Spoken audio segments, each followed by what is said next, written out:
Assalamualaikum. Waalaikumsalam warahmatullahi wabarakatuh.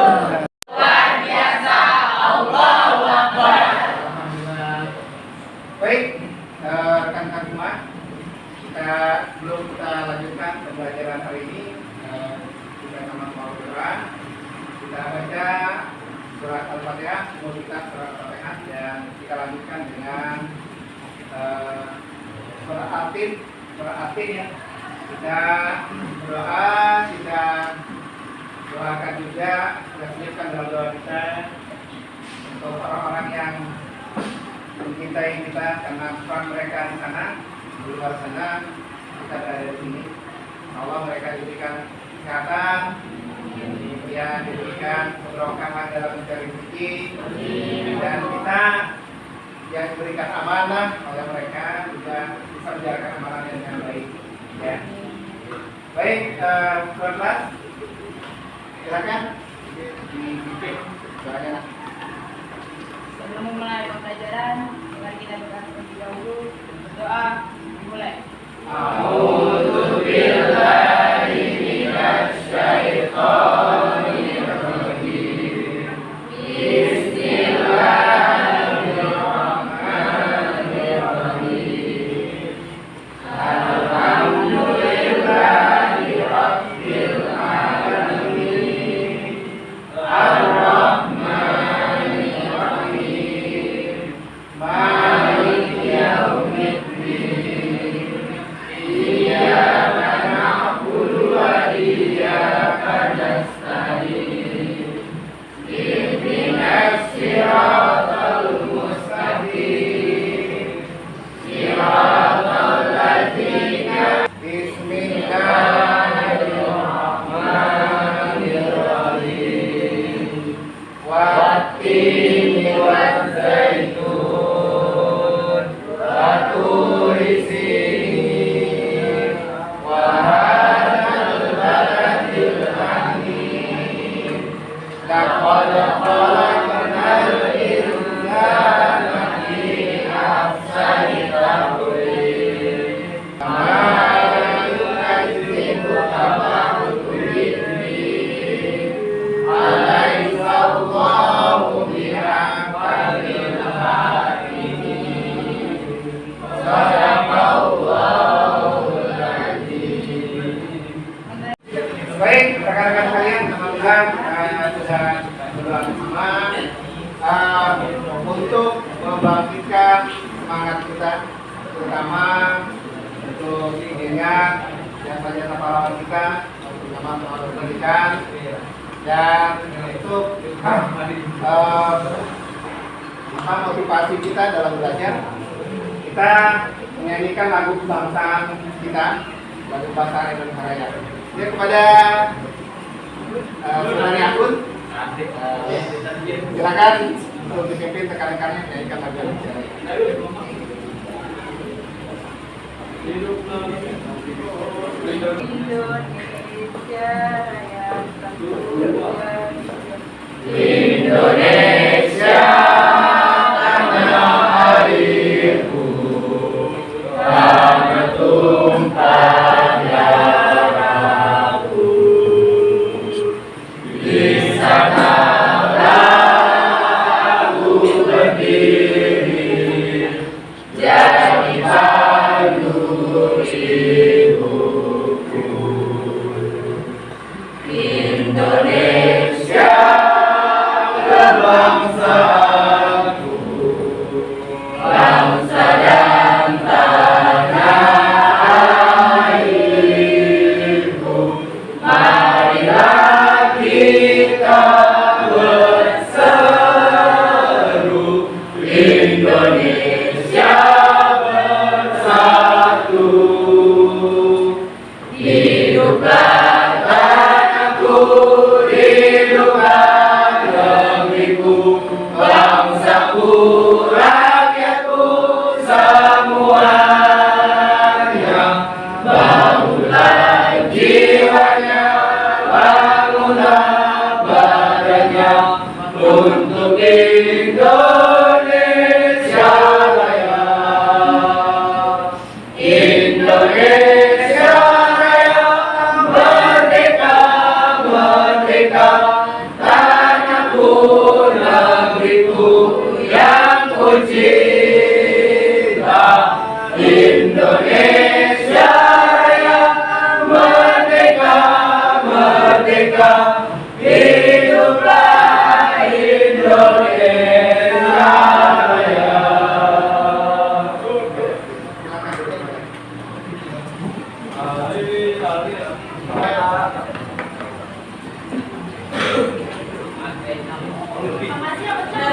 Adita.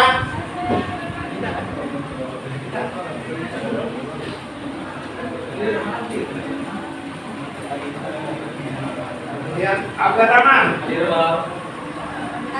Ahmad Salman. Kemudian Amalia. Aulia Dewi. Azhara. Khairul Soleh. Dipa. Dimas Saputra. Eki Rahma.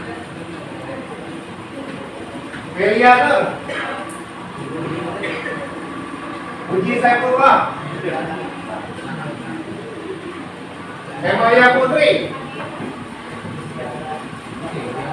Inayah. Kanda Yustiano. Maudi Aprilia. Muhammad Ramzi. Muhammad Rizal. Muhammad Lutfi. Muhammad Lutfi. Muhammad Yusuf. Mutiara Akifah. Naira. Putri Nadia.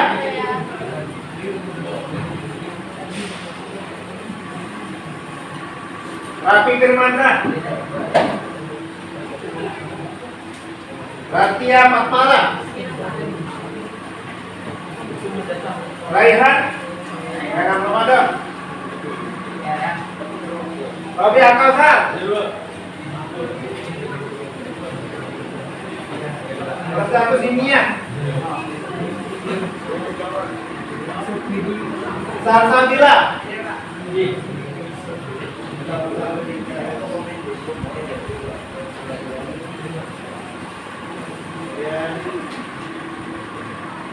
Kita Mahesti. Sakira Zahra. Sakit. Wiyangun. Wiyanto.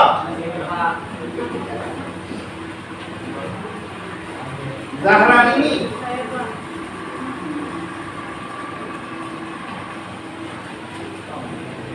Yang tidak hadir hari ini Ahmad Salman sakit, kemudian Sakira. Ya. Baik.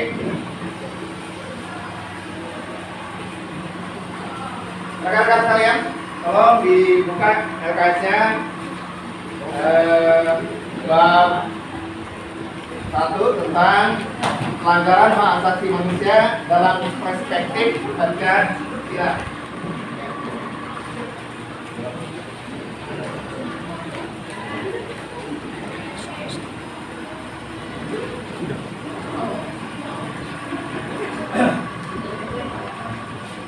Ya, di atas di layar monitor sudah terlihat ada pelanggaran hak asasi manusia dalam perspektif Pancasila.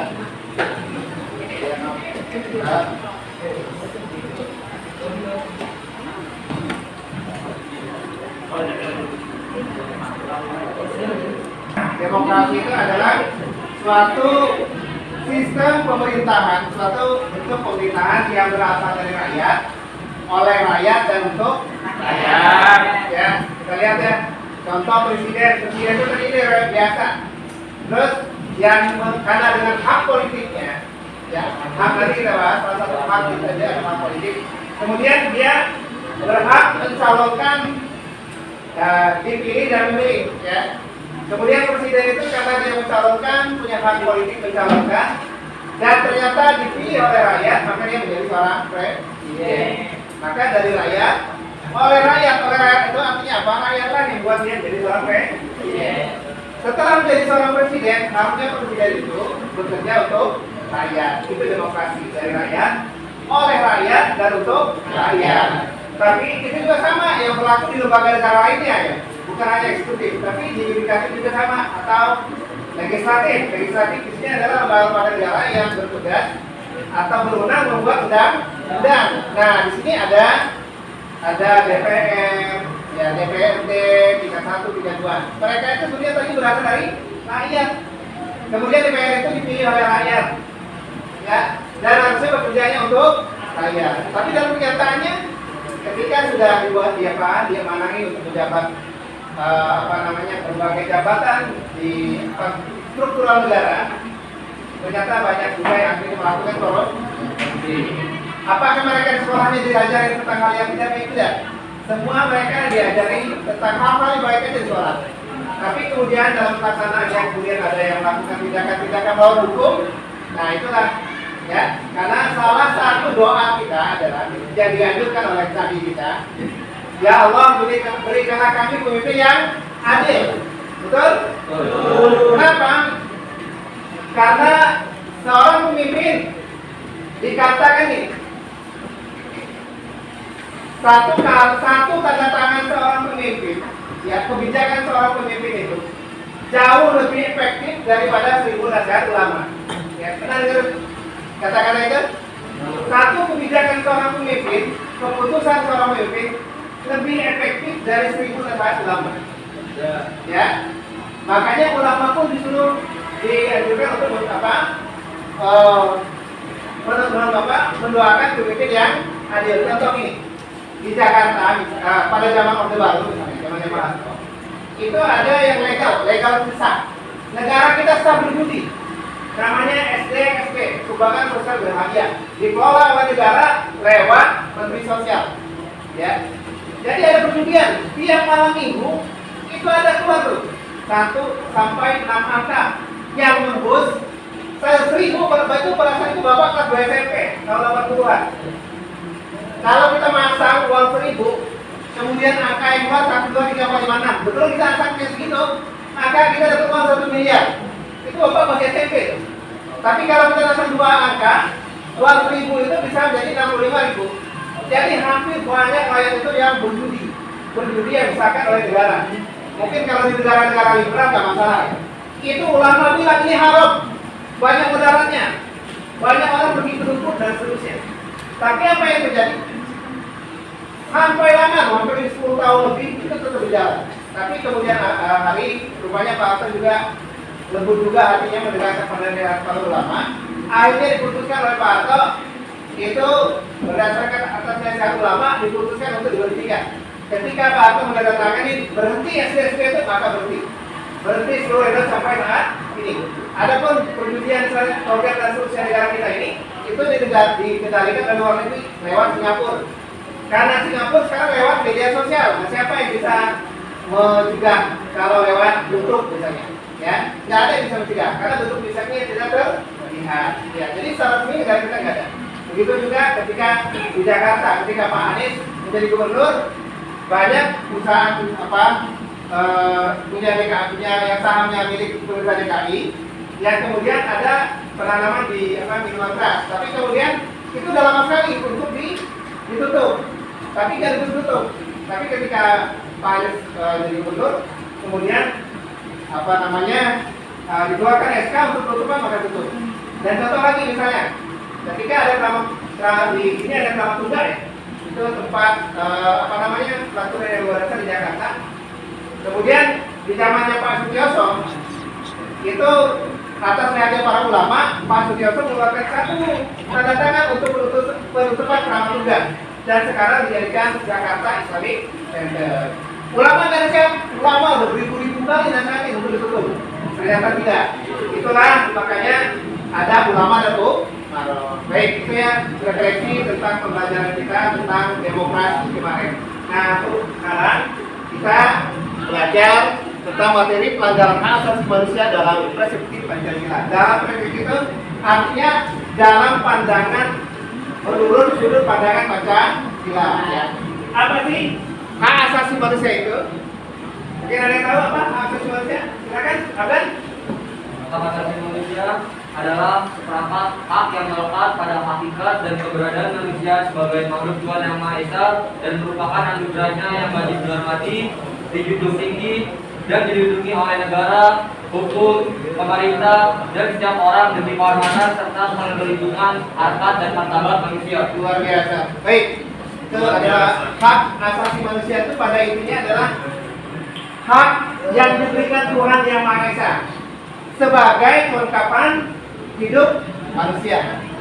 Salah satu haknya apa? Hak untuk mendapatkan kasih sayang. Contoh nih, ketika Anda lahir, hak salah satu hak dasar Anda mendapatkan kasih sayang, kemudian nggak Anda dapatkan. Dari siapa? Dari orang yang melahirkan atau dari siapapun. Anda dilahirkan kemudian ditaruh. Kira-kira jadi sebesar ini nggak?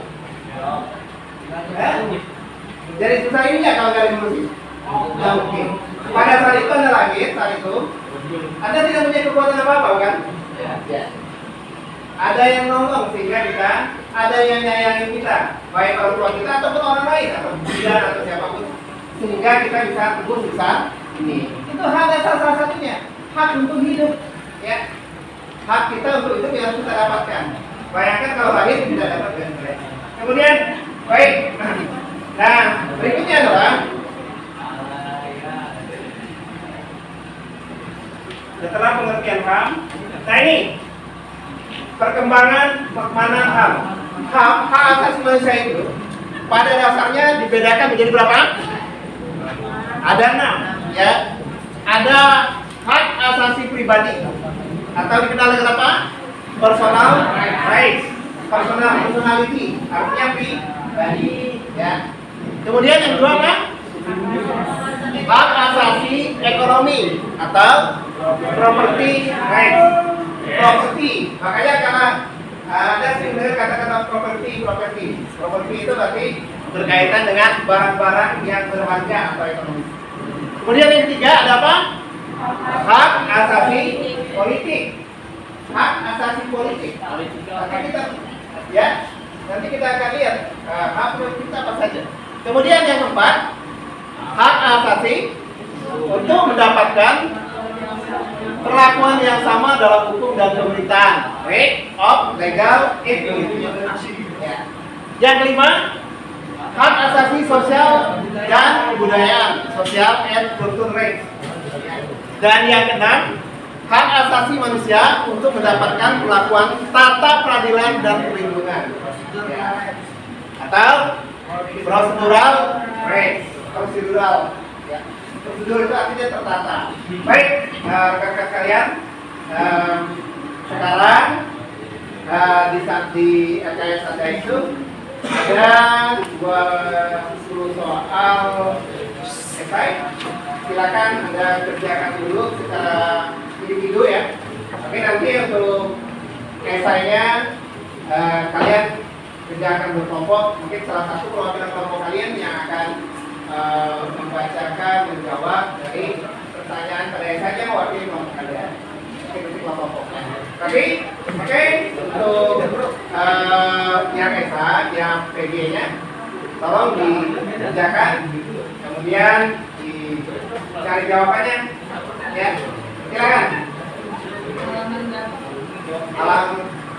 Di halaman berapa? Halaman 10 sampai 12. Sampai 12. PG 1 sampai 20. Silakan dikerjakan.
Ya, baik.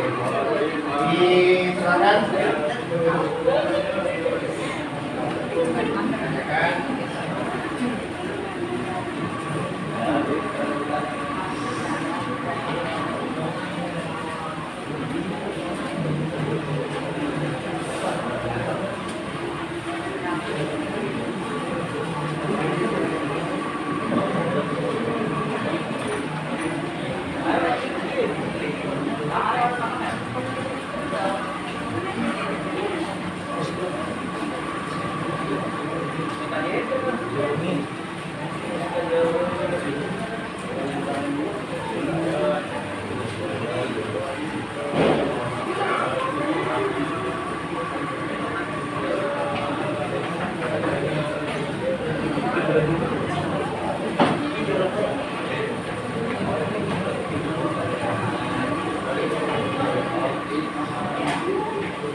Sudah namanya Bapak?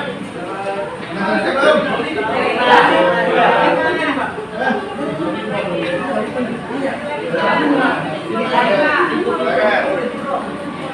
Selesai Pak, saya Pak. Sudah ya, Pak.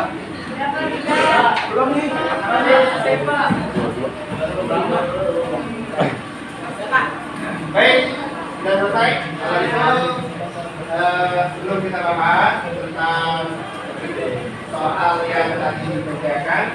Coba kita buka halaman 7.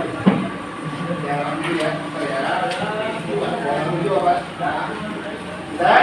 Nah, di halaman 7 itu yang nomor 3 ya, macam-macam hak asasi manusia. Ada di situ? Ada macam-macam hak asasi manusia. Coba Rizka Amanda ada?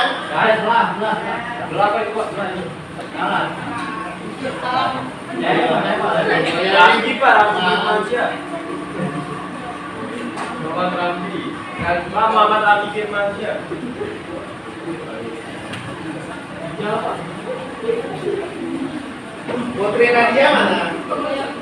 Putri Nadia, tolong di halaman 7. Di situ kan ada macam-macam hak asasi manusia, betul? Nah, tolong kamu bacakan yang A tentang hak asasi pribadi. Pengertiannya dan contohnya ada di belakang. Tolong disimak yang lain. Silakan. Hak asasi pribadi atau personal right. Hak asasi pribadi atau personal right merupakan hak kebebasan setiap individu untuk melakukan tindakan yang berhubungan dengan diri pribadi. Sebagai contoh, hak untuk bergerak, menyatakan pendapat, hak untuk memilih, memeluk, menjalankan agama dan kepercayaan, serta memilih dan aktif dalam organisasi atau perkumpulan. Selain itu, hak pribadi meliputi hak hidup dan hak merdeka dalam mempertahankan diri dari sesuatu yang dapat menghambat kemerdekaan dirinya. Nah, baik ya. Tadi kita sudah kenal tadi Pak Bapak paparkan sebelum kita mengerjakan soal PJ gitu ya. Ini ada tadi tentang di sini kan di perpoin pertama itu ada hak asasi pribadi. Nah, di situ sudah dijelaskan tadi dibaca bahkan ada bahwa contoh dari hak asasi pribadi itu misalnya apa? Menurut agama, kemudian hak untuk memilih, hak untuk baik, Bapak mau tanya, kalau menikah itu termasuk hak asasi apa ya? Menikah dan mengembangkan keturunan adalah contoh dari hak asasi pribadi. Sebagai seseorang yang beragama Islam, Nabi pernah bilang ini dalam satu hadisnya, aku senang nanti ketika di yaumul akhir, ketika pada masa umatku paling banyak. Makanya orang Indonesia punya apa semboyan dulu ya, banyak anak banyak rezeki. Ya tapi kalau sekarang kalau dipertimbangkan lagi, ya Bapak juga sama, orang tua saya juga sama, prinsipnya itu. Saya anak pertama dari 8 saudara, dan yang lebih keren lagi istri saya anak ke-9 dari 9 saudara. Dan di kampung Bapak punya 2 keluarga yang anaknya alhamdulillah dua-duanya 12. Benar,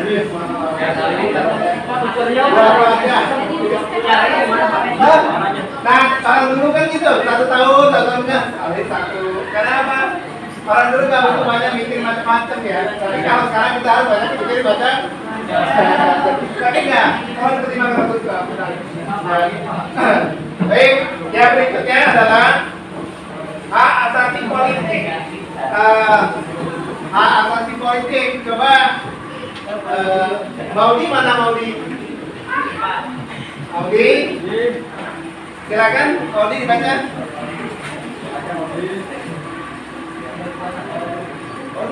Oke, silakan Maudi. Ya.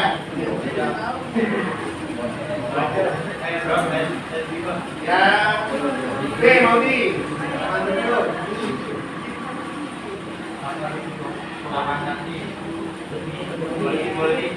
Ya, hak asasi politik.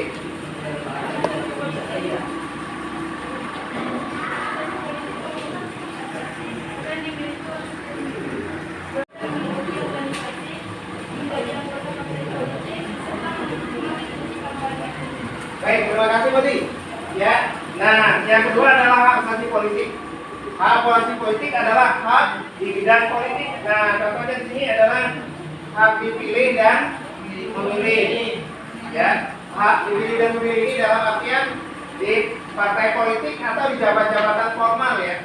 Misalnya Anda punya hak untuk menjadi RT, RW, menjadi wali kelas, menjadi ketua kelas, wali kelas belum ya, menjadi presiden dan seterusnya. Kemudian mengikuti pemilu, menjadi membentuk dan menjadi anggota organisasi dan seterusnya. Ya, ini adalah bagian dari hak asasi politik. Baik, yang C adalah hak asasi hukum. Puji Saifullah mana? Ya, silakan Puji Saifullah. Baik. Hak asasi hukum merupakan hak asasi yang dimiliki setiap individu dalam bidang hukum. Sebagai contoh, hak mendapatkan layanan dan perlindungan hukum serta hak mendapatkan perlakuan yang sama di hadapan hukum. Oke, terima kasih. Puji. Hak asasi hukum merupakan hak asasi yang dimiliki setiap individu. Individu artinya perorangan dalam bidang hukum. Sebagai contoh, hak mendapatkan layanan perlindungan hukum serta hak mendapatkan perlakuan yang sama di hadapan hukum. Coba, nih kalau dibaca ini indah sekali hukum ya. Hak untuk mendapatkan perlakuan sama di depan hukum. Nah, dalam kenyataan yang Anda lihat di televisi, sama nggak antara yang kita lanjutkan kembali. Yang nomor yang B tentang hak asasi ekonomi.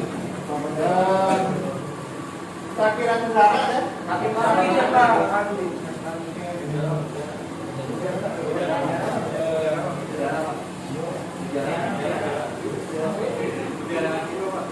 Mutiara, silakan Mutiara.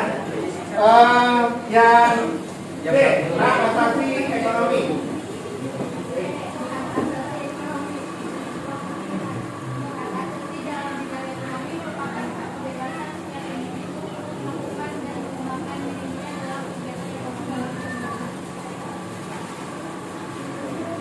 Baik, hak asasi ekonomi merupakan hak kebebasan individu untuk melakukan dan mengembangkan dirinya dalam kegiatan ekonomi. Nah, baik ya, kita sering mendengar negara liberal ya, liberal, kemudian contohnya Amerika. Yang dimaksud dengan negara liberal itu bukan liberal itu artinya bebas, liberal itu bebas. Itu bukan berarti negara Amerika itu bebas tanpa aturan, bukan. Tapi yang diartikan adalah bahwa di Amerika itu individu perorangan, individunya rakyatnya perorangan itu boleh berusaha di bidang ekonomi semaksimal mungkin, ya. Dan dia boleh memiliki uang sebanyak-banyaknya dan sekaya-kayanya tanpa dibatasi oleh aturan negara. Itu makanya dikatakan negara liberal. Indonesia termasuk mana nih? Indonesia memang negaranya sistem ekonomi Pancasila. Tapi saya tanya, di Indonesia ada pembatasan tidak terhadap kekayaan individu? Ya, berarti kita arahnya mungkin ke arah sana juga. Kenapa? Karena tidak ada pembatasan terhadap individu. Beda dengan negara Rusia atau Cina atau Kamboja atau Vietnam yang menganut sistem pemerintahan komunis, di mana ekonominya dibatasi. Komunis itu membatasi ekonomi individu, ya. Jadi Rusia misalnya, di Rusia itu ekonomi kebutuhan dasar rakyat secara umum, kalau kita sembako, itu dikendalikan oleh negara. Di sana itu tidak ada rakyatnya yang terlalu kaya banget dan terlalu miskin banget, karena kebutuhan dasarnya ditanggung oleh negara. Jadi gini, misalnya Rusia nih. Nah sekarang kan Rusia lagi perang dengan Ukraina. Ada raja minyaknya Rusia kan sekarang yang memang tadi embargo minyaknya dan seterusnya. Itu orang terkaya di Rusia itu dibatasi kekayaannya. Misal orang Rusia rata-rata kekayaannya per orangnya misalnya itu harus rata-rata kekayaannya 100 juta. 100 juta rata-rata orang Rusia punya kekayaan. Nah orang terkaya di Rusia boleh dia dibatasi negara misalnya punya 100 triliun, ya. Jadi ada pembatasan. Kalau lebih dari 100 triliun, hartanya dimanain?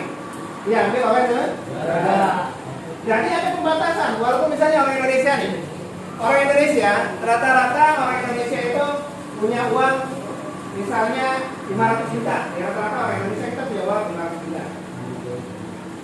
Tapi negara membatasi kayak orang Indonesia misalnya 100.000 triliun. Kan jauh banget tuh, 500 juta sama 1.000 triliun. Itu jaraknya, kalau uangnya diajarin dari sini ke mana kiri daya kali ya, lebih banyak dulu.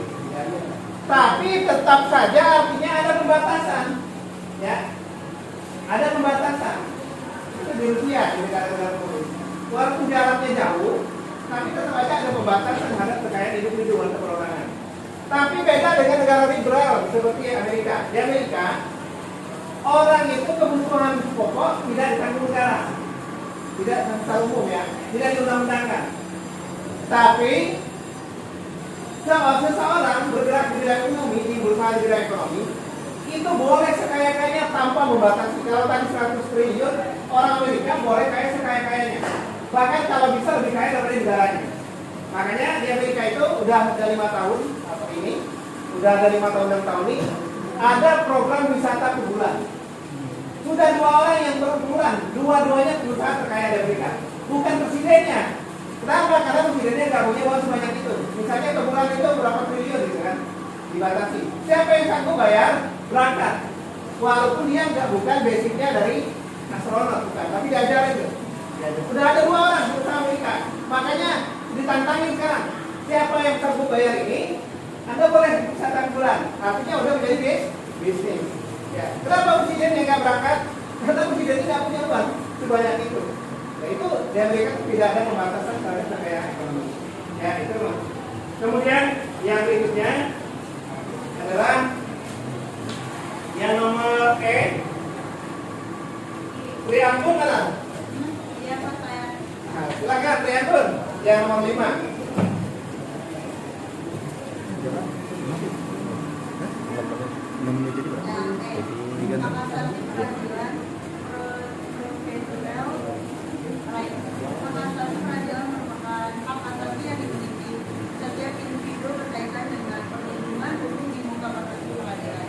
Sebagai contoh pelaksanaan hak asasi peradilan, yaitu hak mendapatkan pembelaan hukum di pengadilan. Baik, terima kasih. Berkaitan dengan hak asasi peradilan, di Indonesia itu berlaku azas praduga tidak bersalah. Apa itu azas praduga tidak bersalah? Mungkin tahu? Ya, di Indonesia berlaku azas praduga tidak bersalah. Ada yang tahu? Apa itu azas praduga tidak bersalah? Mungkin pernah dengar?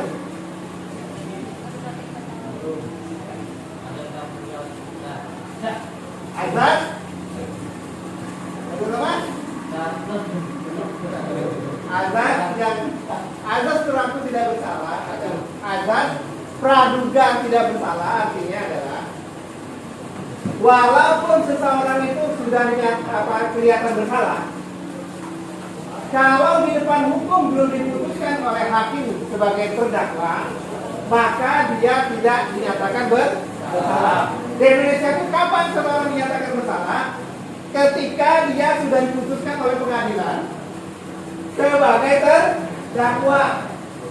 Ini udah ketahuan nih, maling motor kan ketahuan maling motor, ya.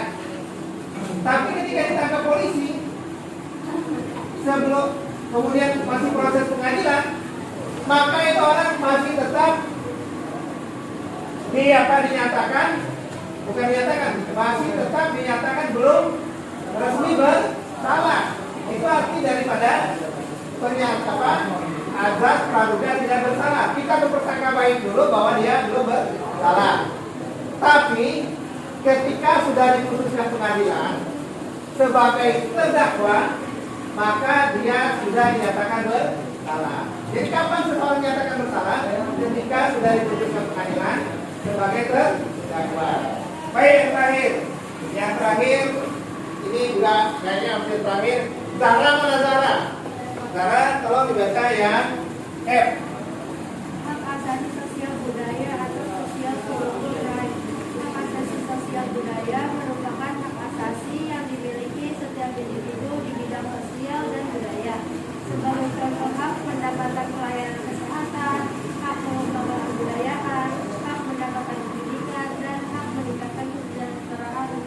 Oke, thank you. Jadi ini dua hak asasi sosial dan budaya.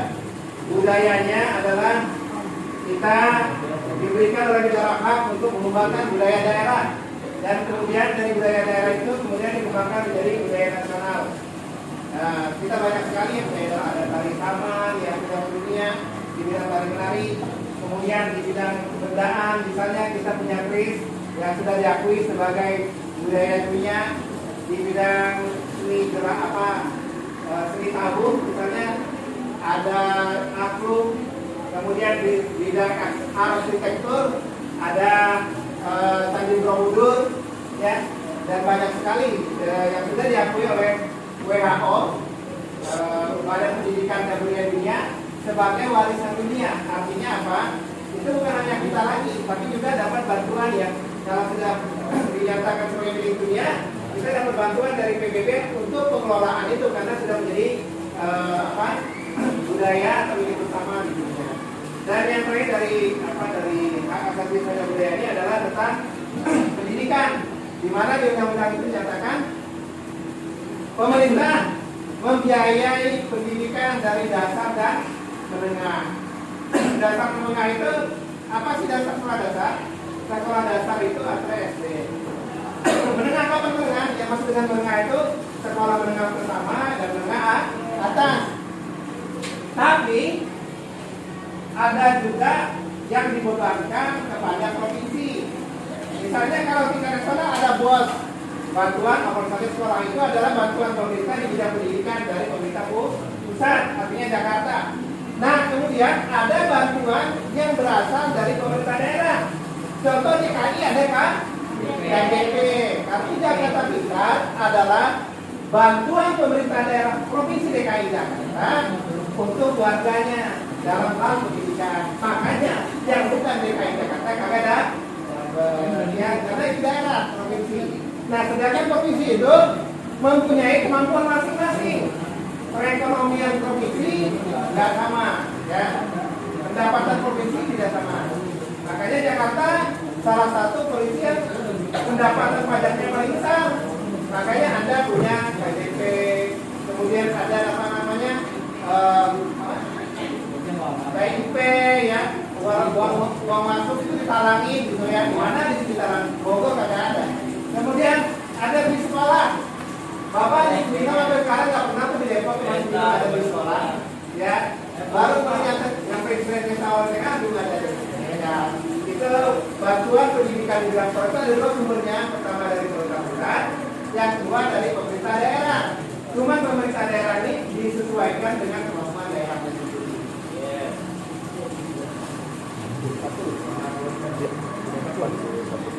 Satu. Baik. Rekan-rekan sekalian, kalau tadi ada kerjaan individu berupa mengerjakan soal, untuk sekarang silakan ada di halaman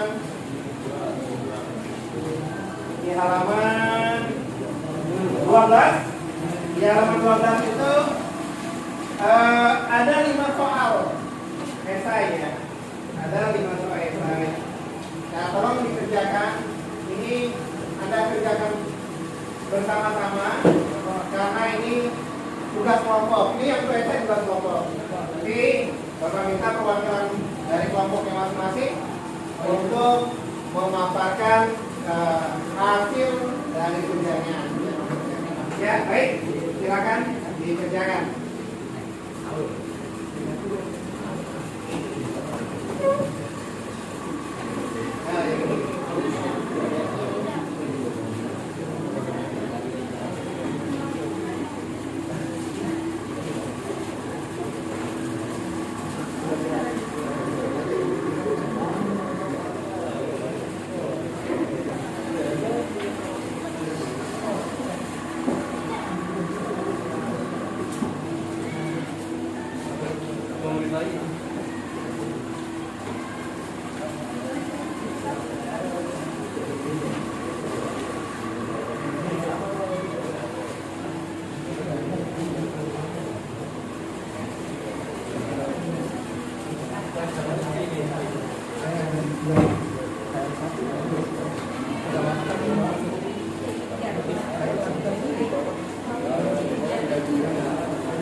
Baik, terima kasih.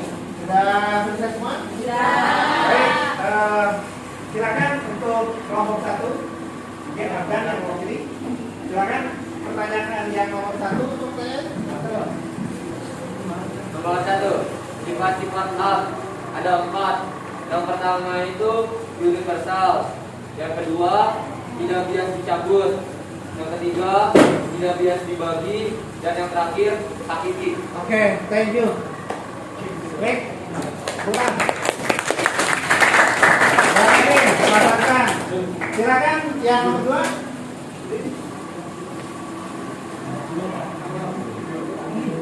Ya, silakan.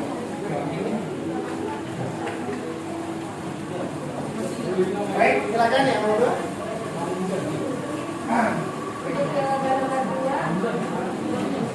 Karena kasus Trisakti dan Timur itu adalah kasus pelanggaran HAM yang melibatkan lembaga negara atau setara. Baik, terima kasih Ina. Baik, dari kelompok 3. Kelompok 3 silakan nomor ya. Silakan nomor 4 dan nomor 4 saja. Ya. Sebutkan macam-macam A. Asasi pribadi, B. Asasi ekonomi, C. Asasi politik, D. Asasi hukum, E. Asasi peradilan, dan terakhir asasi sosial budaya. Oke, terima kasih. Baik, untuk yang nomor 4 dan nomor 5 silakan kelompok 4. Ya, Razi. Kepala sukunya Om Ramzi. Nomor 5, apa penyebab laporan HAM dari faktor internal? Yang pertama, 1. Sikap egois. Yang kedua, rendahnya kesadaran terhadap hak asasi manusia. Yang ketiga, sikap tidak toleran dan lain-lain.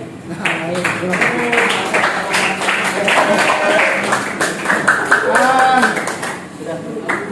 Baik, rekan-rekan saya, kemudian sudah kita bahas tentang hak asasi manusia yang berkaitan dengan peristiwa. Nah, untuk pertemuan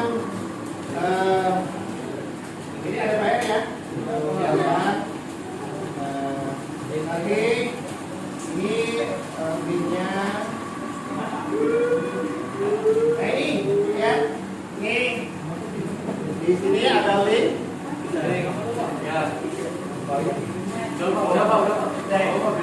Baik, ada ada linknya, link untuk kalian nanti tugasnya sudah ada di buku, nanti kalian kirim ya. Untuk tugas dari materi ini. Baik, terima kasih banyak atas semua partisipasinya dan untuk minggu depan kita akan belajar dengan materi adalah globalisasi ya, atau mendunia. Jadi materinya tentang globalisasi, silakan dipelajari tentang globalisasi, pengertian globalisasi dan seterusnya. Baik, terima kasih atas perhatiannya. Sebelum Bapak tutup, silakan kepada ketua kelas untuk berdoa atas salam saya. Memberi salam.